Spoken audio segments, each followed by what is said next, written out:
Hello friends, आज की कहानी है बिन फेरे हम तेरे। तो आइए आज हम सुनते हैं इस प्यारी सी लव स्टोरी का पहला भाग। बाहर मूसलाधार बारिश के साथ जोरदार बिजली कड़क रही थी। हवा के तेज झोंके रह रहकर बारिश की दिशा बदल देते। बारिश का शोर इतना तेज था कि सामान्य आवाज़ें भी ठीक से सुनाई नहीं दे रही थीं। अभी 3 ही बजे हैं, पर काली घटाओं ने ऐसा डेरा डाला कि रात का आभास होने लगा। एक एक करके सभी स्टूडेंट चले जा रहे थे। सड़कों पर गाड़ियों का आवागमन लगभग बंद हो चुका था और सड़कें सुनसान हो गई थीं। सीमा के चेहरे पर परेशानी उभर कर आने लगी। एक प्रभाती था जो बिना कुछ कहे सीमा से थोड़ी दूरी बनाकर बैठा था। इस बात से सीमा और भी परेशान थी और डर भी रही थी, पर इतनी तेज बारिश में बाहर भी नहीं जा पा रही थी और यहाँ भी उससे बैठा नहीं जा रहा था। इसलिए बारिश की परवाह किए बगैर वह जाने के लिए उठी और जैसे ही आगे बढ़ी, प्रभात की तेज आवाज आई, सीमा, तुम पागल मत बनो। यह बारिश रुकने वाली नहीं है और देख रही हो कितना पानी आ गया है सड़कों पर। डूब जाओगी अगर पैदल निकली तो। सीमा ने अनमनी आंखों से प्रभात को देखा तो प्रभात बोला, प्लीज़ अब ऐसे मत देखो, तुम्हारे भले के लिए बोल रहा हूँ। मेरा घर पास में ही है, बाइक पर बैठो और चलो, तुम्हारा हॉस्टल यहाँ से बहुत दूर है। सीमा फिर भी उसे ही देखे जा रही थी। प्रभात, ओ माय गॉड यार, थोड़ा भरोसा करो, मेरा भी घर है, माँ पापा हैं, कोई ऐसे सड़क छाप नहीं हूँ। प्रभात और सीमा एक ही क्लास में पढ़ते हैं, दोनों ही सीए बनना चाहते हैं, पर बाकी मामलों में दोनों के बीच 36 का आंकड़ा रहता है। प्रभात जहाँ खुले दिल का मिलनसार लड़का, वहीं सीमा अपने आप में रिजर्व रहने वाली लड़की। हर लड़के में उसे बुराई ही नज़र आती और कहीं गलती से किसी ने उसकी तारीफ़ कर दी तो फिर बेचारे की शामत ही समझो। पर कोई करे भी तो क्या, वह है ही इतनी खूबसूरत कि उसकी तारीफ़ किए बिना रहा नहीं जाता। पर यह सोच उसकी अपनी नहीं, बल्कि उसे विरासत में मिली थी, क्योंकि वह खुद ही ऐसे धोखे का परिणाम थी। प्रभात इसके उलट था। वह हमेशा सीमा में नुक्स निकालता था, पर कोशिश करता था कि दोनों का आमना सामना ना हो, पर न चाहते हुए भी अक्सर दोनों का सामना हो ही जाता, जैसे कि आज इस बारिश में। प्रभात सीमा को बखूबी समझता था, इसलिए वह उसकी फिक्र भी करता था, पर सीमा इस बात को नहीं समझती थी। उसे तो प्रभात भी और लड़कों की तरह दिलफेक आशिक ही लगता था, पर इस बारिश में उसके पास प्रभात की बात मानने के अलावा और कोई ऑप्शन भी नहीं था। वह अभी सोच ही रही थी कि प्रभात ने बाइक स्टार्ट की और बोला, अब पूछ नहीं रहा हूँ, चुपचाप बैठ जाओ, वरना अकेली रह जाओगी इस मौसम में, और यह इलाका भी ठीक नहीं। सीमा बिना कुछ बोले चुपचाप पीछे बैठ गई। प्रभात, रास्ते में गड्ढे भी हैं तो अच्छे से पकड़ लो, पर मुझे नहीं, बाइक को। मुझे पकड़ोगी तो अपने साथ साथ मुझे भी गिरा दोगी। सीमा चुपचाप बैठ गई और बाइक ने रफ्तार पकड़ी। दोनों तरफ खामोशी थी, पर बारिश का शोर भी था। दोनों के दिलों में अलग अलग ख्याल जन्म ले रहे थे। प्रभात, बैठी तो हो ना, कहीं बारिश में गुम ही हो जाओ और फिर तुम्हारे घर वाले मुझ पर केस करेंगे। सीमा, हाँ बैठी हूँ, तुम बाइक पर ध्यान दो। प्रभात, अरे मेरा ध्यान तो बाइक पर ही है, वह हमारी बाइक पर पहली बार कोई शांत आत्मा बैठी है तो थोड़ा डर लग रहा है। सीमा, शांत आत्मा क्या मतलब? प्रभात, अरे कुछ नहीं। सीमा शांत हो गई। दोनों पूरी तरह भीग चुके थे, पर शुक्र है सही सलामत घर आ पहुँचे। प्रभात की माँ ने दरवाज़ा खोला तो उन दोनों को देखकर बोली, अरे क्या ज़रूरत थी बारिश में भीगने की, बारिश रुक जाती तभी आता। उन्होंने प्रभात के पीछे सीमा को नज़रें झुकाए हुए खड़े देखा तो प्रभात को प्रश्नवाचक नज़रों से देखा और पूछा, ये कौन है? प्रभात, माँ ये सीमा है, मेरी क्लास में पढ़ती है। बारिश बहुत तेज हो रही है, तो इनका हॉस्टल भी दूर है, सब जा चुके थे तो अकेली रह गई। तो मैंने कहा चलो मेरे घर, माँ को हेल्प मिल जाएगी। माँ ने उसे इशारों में चुप रहने को कहा तो सीमा उसकी बात से हैरान उसे देखने लगी। प्रभात की माँ, बेटा तुम अंदर आओ, इसकी बातों का मलाल न करना, यह तो है ही उल्टी खोपड़ी। वैसे अच्छा ही किया जो सीमा को यहाँ ले आया, मौसम बहुत ख़राब हो रहा है बेटा। सीमा तुम हॉस्टल में फ़ोन करके बता दो कि तुम कहाँ हो। सीमा, आंटी मेरा फ़ोन काम नहीं कर रहा है। प्रभात, वह भी तुम्हारी तरह है क्या? सीमा, हाँ वह भी मेरी ही तरह है, उसने बुरा सा मुंह बनाते हुए कहा तो प्रभात ज़ोर से हंसा।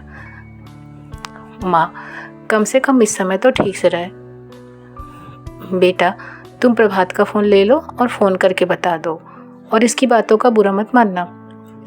सीमा मुस्कुराकर रह गई। प्रभात की माँ ने सीमा को चेंज करने के लिए कहा पर सीमा ने मना कर दिया। तब वह बोली, बेटा सर्दी लग जाएगी, तुम कपड़े बदल लो, मैं चाय बनाती हूँ। पर सीमा न मानी, बोली, नहीं आंटी, बारिश रुकते ही मैं चली जाऊँगी, अभी वक्त ही कितना हुआ है। माँ ने भी ज़्यादा जोर नहीं दिया और तौलिया देते हुए बोली, ठीक है हाथ मुंह पोंछ लो, मैं चाय बना लाती हूँ। और यह कहते हुए किचन की ओर चली गई। प्रभात भी उठकर कपड़े चेंज करने चला गया। सीमा पास ही रखे मोढ़े को खींचकर उसमें बैठ गई। हाथ पोंछते हुए सीमा कमरे को देखने लगी। कमरा काफ़ी बड़ा और खूबसूरत था। सोफे पर खूबसूरत कुशन और कवर लगे थे। कालीन भी बहुत ही महंगा लग रहा था। कॉर्नर में टेबल पर प्रभात और उसकी माँ की तस्वीर लगी थी जो बहुत ही प्यारी थी।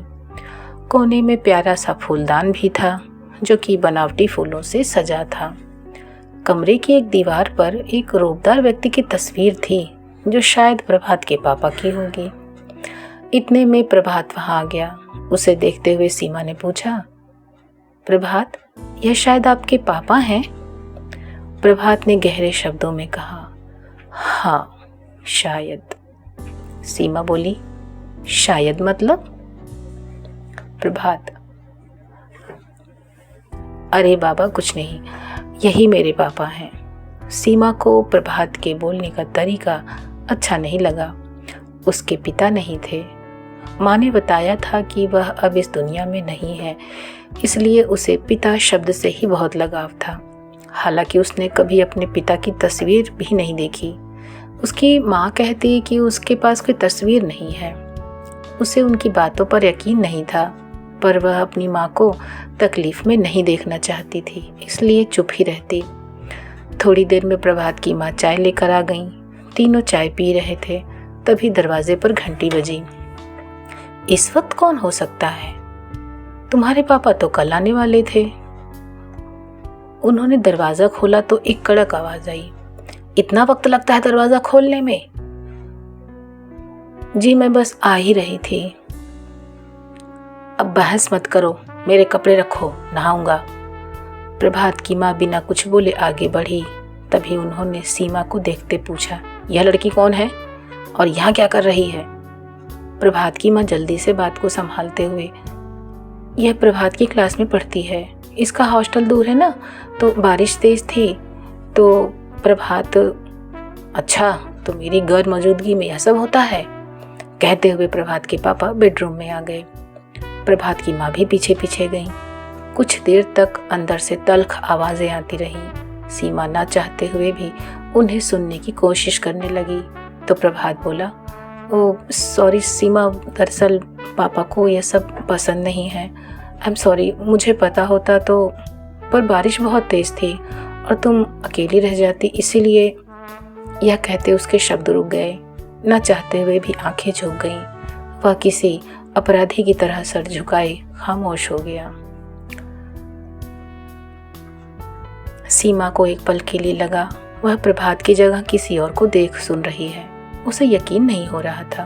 वह आगे बढ़ी और प्रभात की ओर देखकर बोली, इट्स ओके, तुम क्यों सॉरी बोल रहे हो? तुमने तो मेरी मदद ही करनी चाहिए ना।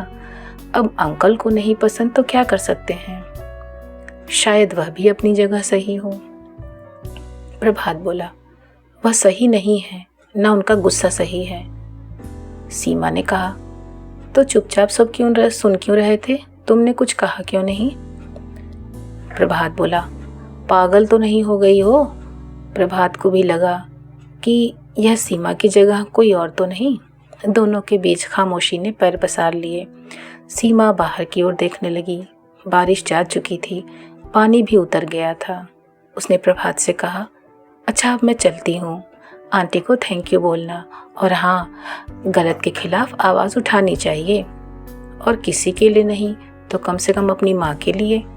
प्रभात अवाक होकर उसे देखता रहा और वह चली गई।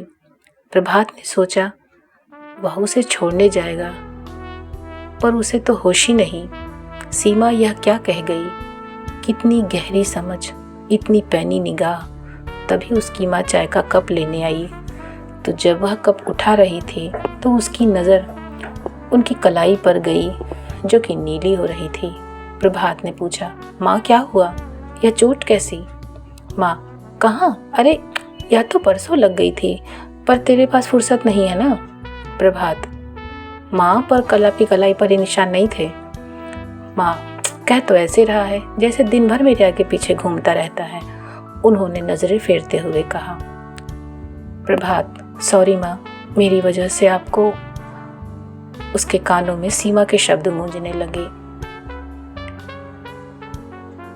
तो दोस्तों, आपको क्या लगता है, प्रभात की माँ की कलाई पर वो निशान कैसे थे, और सीमा की बातें प्रभात को कितना प्रभावित करती हैं?